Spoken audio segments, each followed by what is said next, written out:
उस गाड़ी से उतरेंगे और सामने जो पेड़ लगा है उसे हाथ लगाकर वापस आएंगे। अगर उसकी मौत पक्की होगी तो बिजली अवश्य ही उसके ऊपर गिरेगी और बाकी सब बच जाएंगे। ठीक है भाई, लेकिन पहले तुम जाओ, मैं बाद में आऊंगा। फिर वह आपस में तय करते हैं कि कौन पहले जाएगा और कौन बाद में। सबसे पहले भुवन जाता है। हे भगवान, मैंने तो जिंदगी में कोई पाप नहीं किया, कृपा करके मुझे छोड़ दो, मेरे ऊपर बिजली मत गिराना। अगर मैं बच गया तो 100 रुपए का प्रसाद चढ़ाऊंगा। भुवन डरता हुआ जाता है और पेड़ को हाथ लगाकर वापस आ जाता है। बच गया रे, मैं तो बच गया। शामू भाई जाओ, अब तुम्हारी बारी।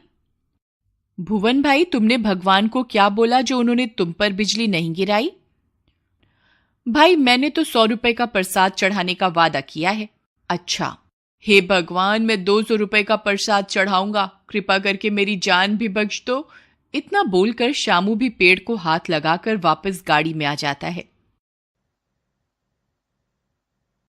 हे भगवान, तेरा लाख लाख शुक्र है जो तूने मेरी जान बख्श दी। जाओ भाई, भीमा अब तुम्हारी बारी। भीमा डर जाता है और सोचता है क्यों ना पहले नत्थू को भेज दूं, क्या पता इसके ऊपर ही बिजली गिर जाए। नहीं भाई भीमा, जो हमने आपस में तय किया था हम उसी हिसाब से चलेंगे। अगला नंबर तुम्हारा है, तुम ही जाओगे। भीमा डरते हुए, हे भगवान मेरी जान बख्श दो, मैं 500 रुपए का प्रसाद चढ़ाऊंगा, बस किसी तरह मेरी जान बख्श दो। भीमा भी उस पेड़ को हाथ लगाता है और कुछ नहीं होता और वह खुशी खुशी वापस आ जाता है। अरे भाई, मैं भी बच गया। अब सिर्फ नत्थू ही बचा था। सबको लग रहा था यही है जिसकी वजह से आज हम सब फंस गए हैं। नत्थू यह सोचकर उदास हो जाता है कि उसकी वजह से सबकी जान आज जोखिम में पड़ गई। वह पेड़ को हाथ लगाने के लिए चल देता है। हे भगवान, मैंने अपनी जिंदगी में कोई बुरा काम नहीं किया है, हमेशा मेहनत से रोजी रोटी कमाई है, कभी किसी के साथ कोई बुरा नहीं किया, कभी कोई छल कपट नहीं किया। अगर फिर भी मुझसे कोई भूल हो गई हो तो उसके लिए मुझे क्षमा करना। बस इतनी सी विनती है कि मेरे परिवार की रक्षा करना। मैं अपनी जान देने के लिए तैयार हूं, आप मुझ पर बिजली गिरा दो, मैं अपनी मृत्यु स्वीकार करता हूं। यह बोलकर वह पेड़ के पास पहुंच जाता है। गाड़ी में बैठे बाकी लोग बहुत खुश होते हैं, उन्हें लगता है कि वे सब बच गए। जैसे ही नत्थू पेड़ को छूता है, जोर से बिजली गिरने की आवाज आती है। लेकिन वह बिजली नत्थू पे नहीं, उस गाड़ी पर गिरती है जिसके ऊपर बाकी के सभी लोग बैठे होते हैं। और नत्थू ही इकलौता ऐसा इंसान था जिसके कर्म की वजह से बाकी के सभी लोग सुरक्षित बचे हुए थे।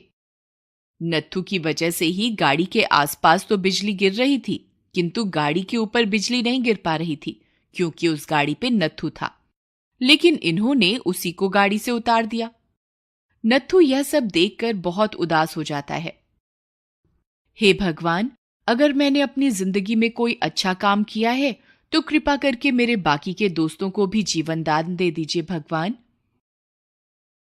भगवान नत्थू की सच्ची श्रद्धा से प्रसन्न होकर उसके बाकी के सभी दोस्तों को जीवन दान दे देते हैं और कुछ ही पलों में वह सारे फिर से जिंदा हो जाते हैं। फिर वे सब लोग नत्थू से अपने किए की माफी मांगते हैं और अपने गांव की ओर चल देते हैं। जब वे गांव पहुंचते हैं तो देखते हैं कि उनके खेत फिर से हरे भरे हो चुके हैं। फिर वे सारे दोस्त आपस में मिलजुल कर रहने लगते हैं और वे सभी दोस्त नत्थू को अपनी अपनी जमीन में से कुछ हिस्सा देते हैं, क्योंकि उसी की वजह से उनकी जान बची थी और नत्थू उस जमीन को गरीबों में बांट देता है।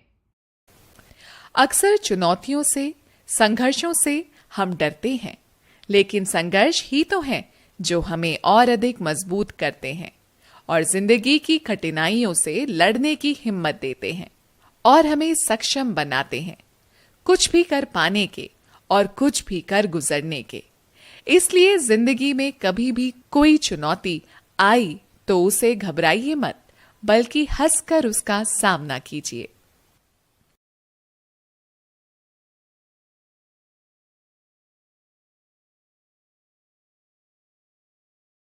Should be our race. Love should be our religion. Thanks for watching.